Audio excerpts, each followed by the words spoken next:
Good afternoon and thanks for joining us here on Midday Live. I am Wendy Layak. Top stories for this afternoon.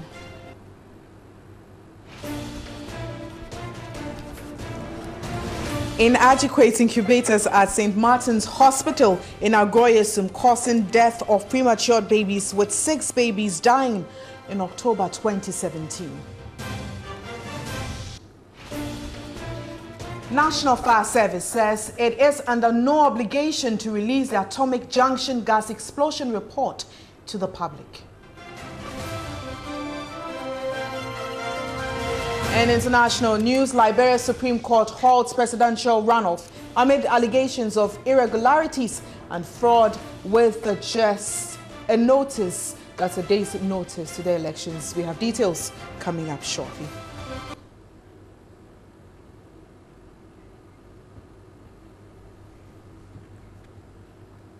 Let's our stories now. And the police have foiled an attempted vehicular demonstration by Concerned Drivers Association of the Kwame Nkrumah interchange here in Accra. Tuesday morning's supposed demonstration was to register their displeasure about the periodic hike in fuel prices and the new smart drivers license. But the police say their activities will inconvenience commuters in the capital. We wrote to the police about 2 months ago, and there was ups and downs, and now they have agreed that we should demonstrate today. But they said we should come yesterday for resetting and other things. So when we went yesterday, we asked them, formally we told them on verbal, but on paper it's not there. Let me make it frank, that we are drivers. So as drivers are demonstrating, we want to use vehicle. And yesterday they have agreed formally. But yesterday, the whole thing turned twist. They are not going to allow us to use vehicle because we will cause traffic. And already we are in the traffic. Even the vehicle that they say we can use to harm others, we are not going to use vehicle, or we are not going to drive it as they think. We will drive to where the fuel gets short. When the fuel gets short, from there we will push it to our final destination, where we will going to present our grievances to them, the authorities' matters. Demonstration. Normally, you see people walking carrying placards. But this Concerned Drivers Association are introducing something which is strange, calling it vehicular demonstration, where over 100 vehicles will be involved in the demonstration. And we are saying, in the interest of public security, public good, and public order, that mode of demonstration is not permitted. It is the mode that have brought the disagreement. Police, we are strengthened by the law and conventions that have been practiced here and elsewhere that promotes public good and order. So continue.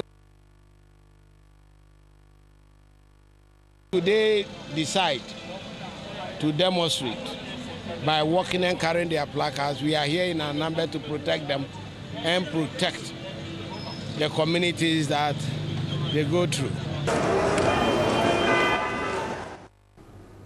And today is exactly 1 month with respect to the atomic gas explosion.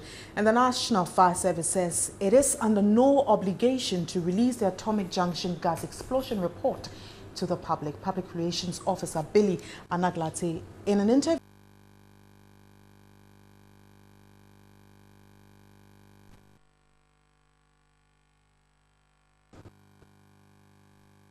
gas leakage leading to a contact of a heat source that actually trace the gas to the source of the leakage. That was what actually caused the explosion. As for the kebab said, let's drop it. It's nothing close. We have also forgotten that the main electrical pole, where the leakage went up, form a cloud. The cloud was formed around the electric pole that was standing there. Don't forget that those electrical wires, they have electromagnetic pulse at the time of the leakage. That was also enough to kick-start it. But I'm only saying that we have investigated, and we have unraveled the cause of it, and we have submitted our report. But it's not for me here to say that, yes, this is exactly what it is. That is not my duty. It's our duty to investigate, and we have done that. Many lives have been lost. Ghanaians are interested. You have found the root cause of this. Ghanaians want to know, what did your investigations unravel? What we have deduced from that, like I'm saying, that fire investigations are to inform policy decisions. So we make it known to government to take our policy decisions. Fire investigations are to enable us have an informed fire safety education materials to enable us educate the public on those issues. That is one thing that we have quickly even picked from there, that we are using the people to educate. If you want me to educate you on that, I can tell you that when you are filling a gas, as a gas, tanker driver, like it happened, and there was a burst hose that was giving out the flow of the gas, the main thing is to take it off. Turn the valve off to cut it off. If you are there, that you don't form part, you are only maybe a customer around the area, the best thing is seek for safety. Those are the things. I mean, if you say that your investigations are supposed to influence policy decisions that are to be made by the government and other agencies, this is a huge matter. It made headlines locally and internationally. People died, others have been maimed, others are still in the hospital as we speak, and you say you will not disclose the report or your findings to the public. That is worrying. Well, you are only looking at it from a parochial point of view. It's not parochial. Yeah, no. They are the right things that Ghanaians want to know. I agree with you, but the main issue is there for us to know. When even the tanker driver was able to evacuate the people from there, and the explosion came, had it not been that people trooped to the area to take videos and photographs, and the second explosion came and they were caught up in it, nobody will have even, be involved in that. Are you understanding me? So we need to educate people that in a situation of that nature, you don't have any business to get close to where the incident is. That would have been the main thing. For gas explosion, it occurred. That has not killed anybody until people rush in to do what they are not expected to do, and the second explosion. Those are the areas I'm expecting the media to carry the education from, but not to say exactly what actually the cause is. Yes, we have given the cause, but what would the cause of that thing? If I should tell you it is this source of heat that has caused that, what educative information would that be given? But people should know that in case of disaster, in case of explosion, in case of fires, people should, if you don't have any business, you don't have to move in there, and that would not result to people dying, as we are saying. So you will not tell Ghanaians what findings you have made out of your investigations? I said it. You were here, I said there was a gas leakage that had traced its source to source of heat, tracing it back, and that was the explosion. That's all that we should know? I think that is a very good information for the public to know. Thank you.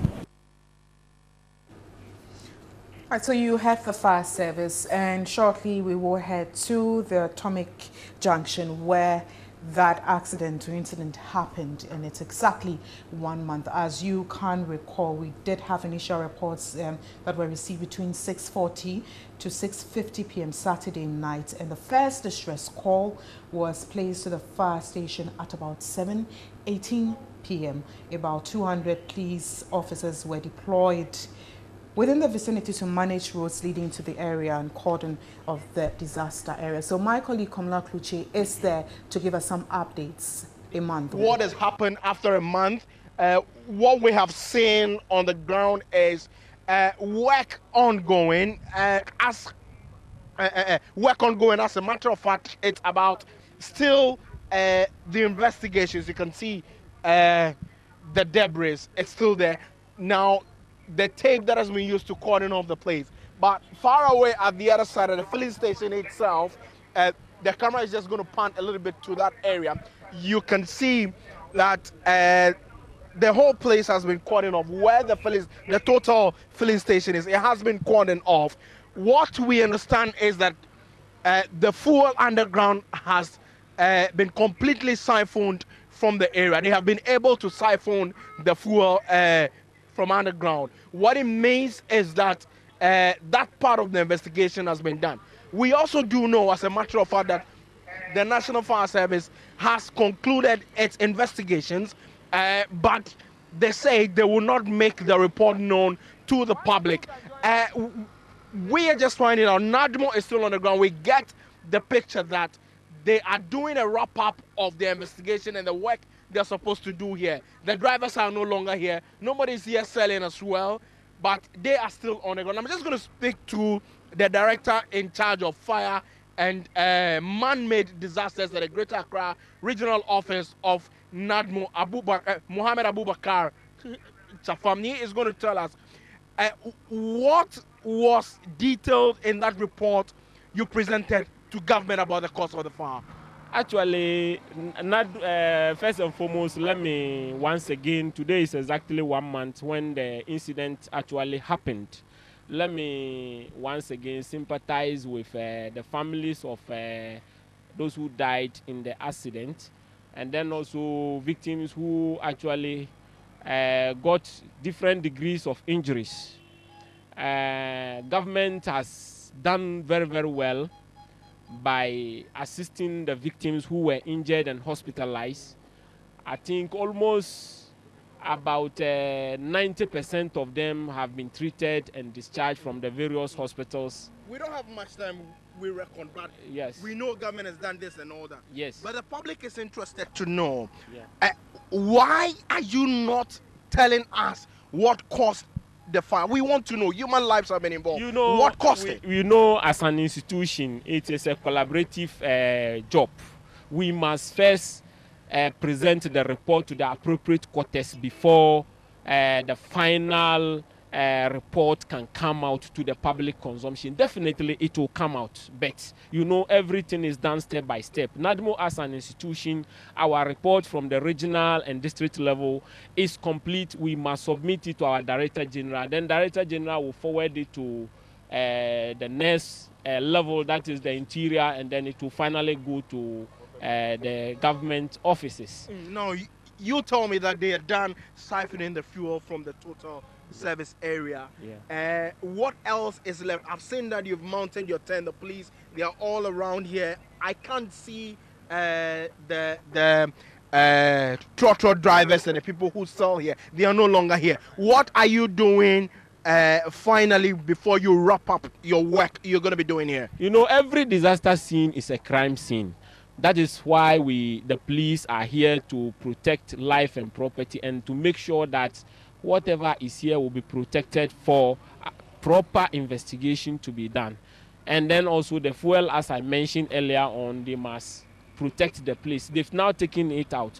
The next level is the official handing over of the site to the institutions that are in charge of the community, that is the assembly, the various assemblies, that is Accra Metropolitan Assembly and then Lankwantana Municipal Assembly. Finally, you say that there's talk or consideration about the fact that they want to preserve the place for some study, or they would want to demolish all the structures and rebuild it again. What is it about the decision you're taking concerning the disaster ground? You know, when anytime disasters happen, NADMO as an institution, we give a lot of recommendation based on our observations. We have observed a lot of things, that so many things happen around filling stations, gas filling stations, that are not helping all of us as a country. We cannot do away with gas stations and fuel stations. All right. So based on the recommendations, decisions will be taken to avoid the recurrence of such situations. All right, okay. Many thanks to you. Mohammed Abubakar Chafamni is the director in charge of fire and man-made disasters at the Greater Accra Regional Office of NADMO. Just for the camera to pan a little bit, you can see the policemen there. There's a tent for the police over at the other side. If the cameraman can just pan around there. The whole place is still cordoned off. There is flow of the traffic at the area now. There's no inconvenience created. We do understand. Even in the mornings, they are here to control the traffic. So this is the situation at the Atomic Junction gas explosion ground, marking a 1-month anniversary for you. Komla Kluche, TV3 News. All right, thank you very much indeed, Komla Kluche. And let's go back to the cabinet directives that came up when the incident occurred and quickly take you through institution of mandatory training and certification of the staff of regulators, OMCs and LPG marketing companies to ensure the safe handling of LPGs here in our country. There were some more added to a deployment of a task force within 30 days to assess the risk that our current LPG infrastructure poses in terms of public health and safety. And then also high-risk stations will be immediately closed down in accordance with relevant law and without regard to any political or special interest. Low-risk stations will be designated for the supply of gas for vehicles with improved safety standards. And we're told earlier on that 47 stations had already been shut down. And the immediate incorporation of standards and guidelines developed by Ghana Standards Authority on the handling, storage and distribution of LPG and other petroleum products as technical regulations to strengthen the enforcement regime. So this afternoon, I have in the studio Kojo Poku. He's an energy expert. Good afternoon. How are you? For your time. Very well, thank you. Hi, good afternoon. A month on, we've had NADMO, we've had the fire service as well. Now, and then cabinet during that process came up with some directives which I've just read. What do you make of the process so far? Well, it was a directive in the right direction because basically when some of these things happen, you need leadership. And in the past, we've had explosions and we've always said that, look, we have an industry and this industry is here to stay. Whether a policy shift will change the way we buy LPG will be something different. But in terms of location of filling stations and gas stations within our community, it's difficult to close them down because laws that are made are not applied retrospectively. So it is in place that, look, new directives have come in. Now, a month on, if you look at what's going on, there are 2 task forces out as I speak to you. One task force is from the NPA, which are going out there to make sure that all up and coming, the newly being built stations which were told to cease, there is a task force out there which is making sure that all these people have complied.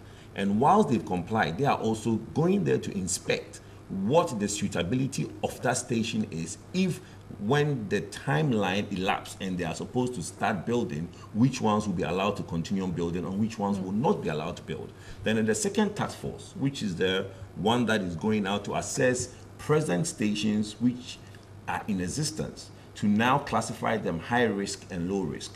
The high risk stations would be closed down. And of which we've been told that 47 stations were shut down. No, there are some that have been shut down, and there are some that are being operational, but their level of risk will be assessed. Now, the low risk ones will be asked to operate in the future when the new policy comes in for the circulation of gas cylinders, will be only be used to refuel auto vehicles who uses LPG for their as means of fuel. Then the high risk, okay, might be asked to do 1 or 2 things. Just be like a reselling point where they will only receive cylinders already filled with gas and sell it to the public. Now, the question some of us have asked is that, look, these people have infrastructure. They have spent money. What happens to the money they've spent? So there is the talk of whether they will be compensated going forward, but that's something entirely to government with what they want to do. But it will be very unfair to someone who has spent so much money in a business to refill gas, and you're not telling him that he shouldn't refill gas again, he should just sell full cylinders. So I think the government is doing their consultation within the system. I think there should be a workshop, which there hasn't been, but we have a year in the gas cylinder recirculation policy. We have a year to basically do that workshop, consultation, and stakeholders engagement. Now, the MP is also pushing a safety agenda. Now, how do we ensure, like with your point of view, you do a lot of advocacy and some others who've come up to do a lot of advocacy. How do we ensure that they follow whatever they're saying through to the latter? Well, I think in Ghana, most of the things that we need to do is the ifs. What if somebody does this? What happens to the person? If the ifs are not put in place, then you will find out somebody, if you flout the law, there are no consequences. Why wouldn't you flout the law? You know, and not only are we also be looking at the existing, I keep saying this, there are two sets of situation. You have the downstream establishment moving into populated areas.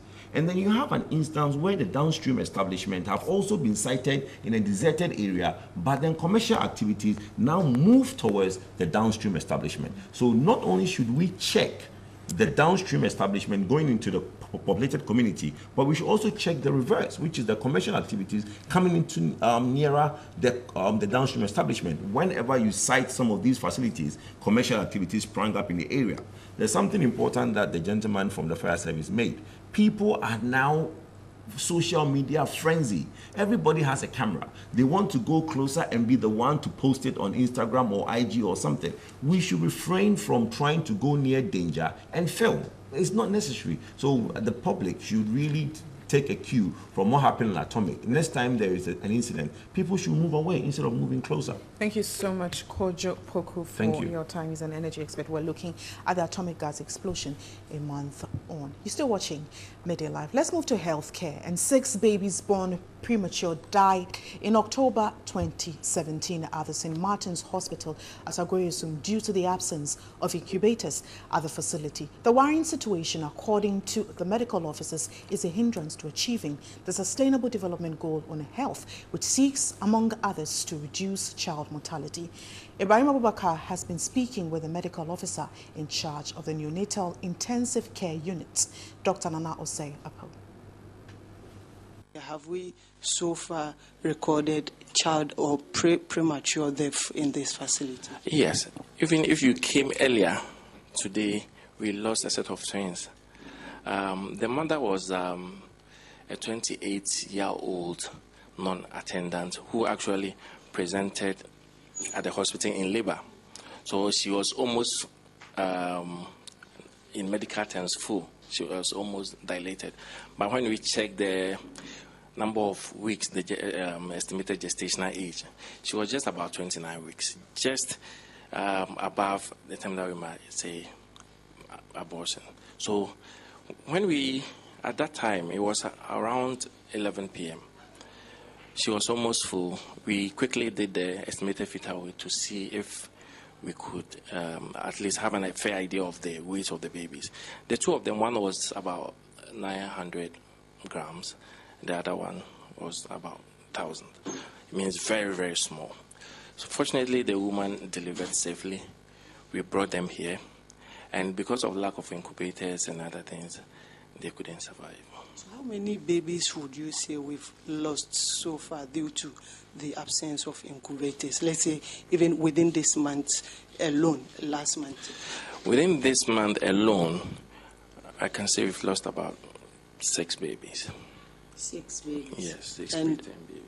On the average, annually, how many babies would you say we lose? Annually, I have to cross-check, but we do lose quite a number of them due to the absence of incubators. So how do you manage such situations if premature babies who need to be incubated, you don't have those facilities? How do you manage such situations? Normally we use improvised means.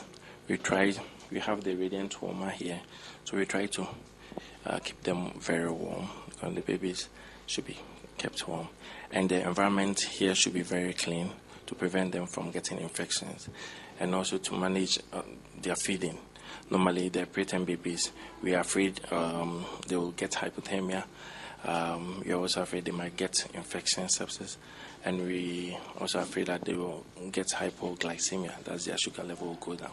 So we manage them according to those, then we cover them on antibiotics, put them on oxygen, then we try to feed them through the NG tube from time to time until they get to a desirable weight that we can breastfeed them, then we do that. Have you made any efforts to acquire some of the incubators, because it is very necessary? I think management has made several efforts to get, and I wouldn't be in a position to categorically say how far they've reached, but I know they've done some movement to get it. Like they've put a whole lot of effort. Actually, we had some years back at our old facility, but it got broken down, and since then we haven't had any. But I know management, they've made some efforts to get some. So you think with the provision of incubators, we will be able to save more lives? Oh yes. I think with the incubators we can save a lot of lives, because even with our incubators, we normally do save a lot. We lose a few because we have a whole lot of them coming. Those that we lose are generally just a fraction, a small fraction. Even without the incubators, we are able to save a lot. So I think with the incubators, the mortality might even come to zero. So we'll be following this story and bring you some more in a subsequent bulletin. Away from that, Denmark has undertaken a massive overhaul of its wastewater treatment over the last decade, creating a blueprint for sustainability. Portia Gabo was at Bioforce, the world's largest wastewater utility in Denmark, and spoke to the communications manager of the treatment plant. Denmark has a success story when it comes to managing waste effectively, but how can Ghana also replicate the success story of Denmark? And with me here is Stig Dalum. He is the communications manager of Bioforce, and thanks for joining us. Thank you. How has Denmark been able to manage waste effectively? I think that it has always been a public responsibility to secure that the water was handled properly. And you can go, if you go 100 years back, more than 100 years back, we had a cholera epidemic in Greater Copenhagen.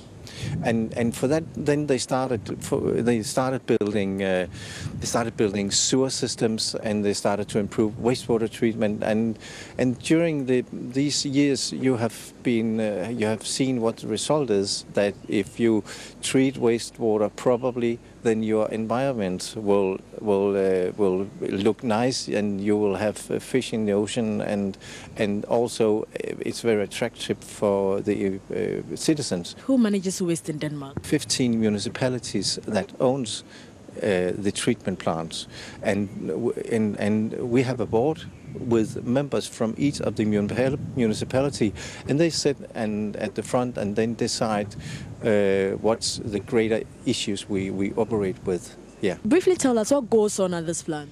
Well, yeah, each day we receive wastewater from 1 million person, and when it comes here to the treatment plant, we will treat it. We will take out all the waste from the water, and we just found out that instead of seeing the waste as waste, then we could use it to produce biogas, and from the biogas some other people could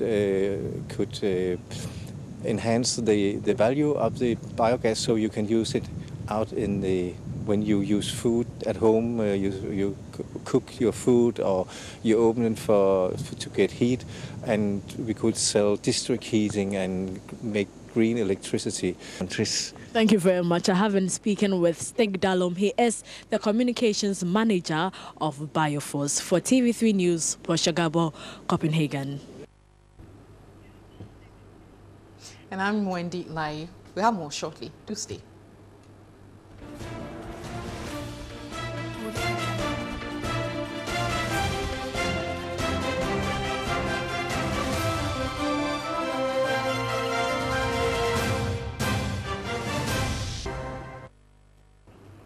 Let's do business now. And women engaged in gari making as a year or so in the Ewutu Senior district of the Central region want eco-friendly gas stoves. They lamented contracting respiratory diseases due to excessive inhalation of smoke.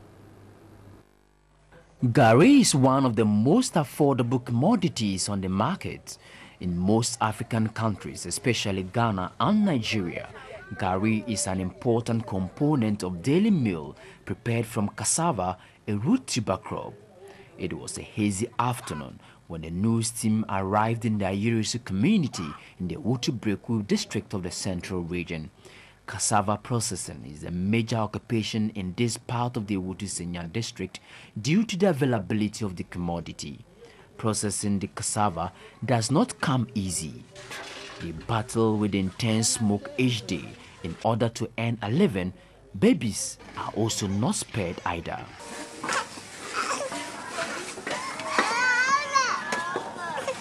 Despite the risk of contracting eye infections, routine checkup is not an exercise they undertake because of poverty. The livelihood of 38-year-old Esther Wete and her nuclear family of 7 is dependent on the income of her gari business. As at last year, a tin of gari, also called olunka, was sold at 8 cedis, increasing the earnings of the processors. But there has been a sharp decline of 4 cedis in the price of the olunka, which the processors say is a big blow to them. We used to record increased sales when we go to sell at the market, but since the price dropped, we don't make much. Despite the difficulties and the drastic price reduction, patronage is low as sacks of gari have been stored for weeks. We spend much of our income on processing the gari, yet nobody buys. The work is difficult. The literacy rate is also very high, so most of the youth are not gainfully employed. Mary Afezi is one of such people. She has never been to school before and wants government to provide them with a technology that is more environmentally friendly. We are exposed to smoke every day and it is taking a toll on our health. A technology to aid our work is what we need. The United Nations Sustainable Development Goal 7 advocates universal usage of affordable and clean energy by 2030. For indigents of Ayirisu to achieve this, government must consider investing in technologies that seek to aid their work.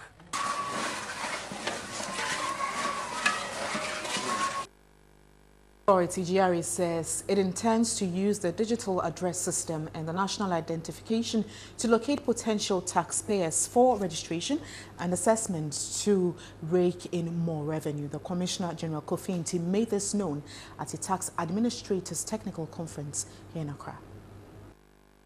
The Ghana Revenue Authority faces a challenge in its attempt to cast the tax net wider to embrace as many operators as possible, especially from the informal sector.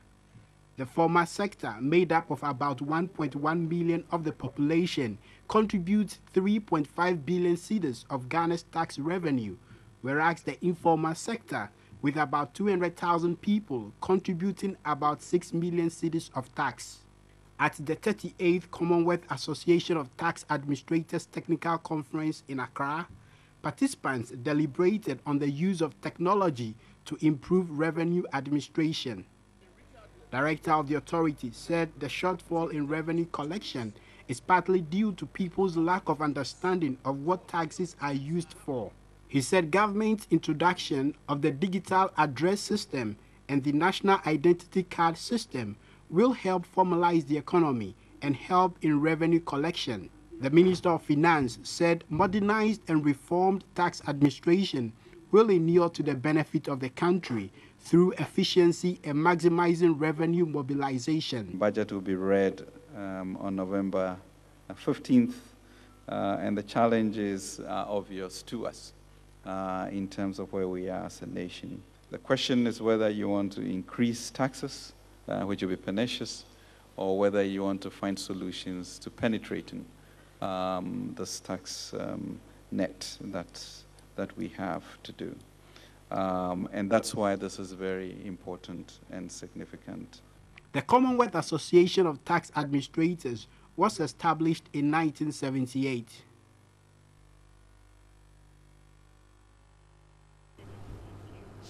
And that's all for business. We have sports next. Do stay.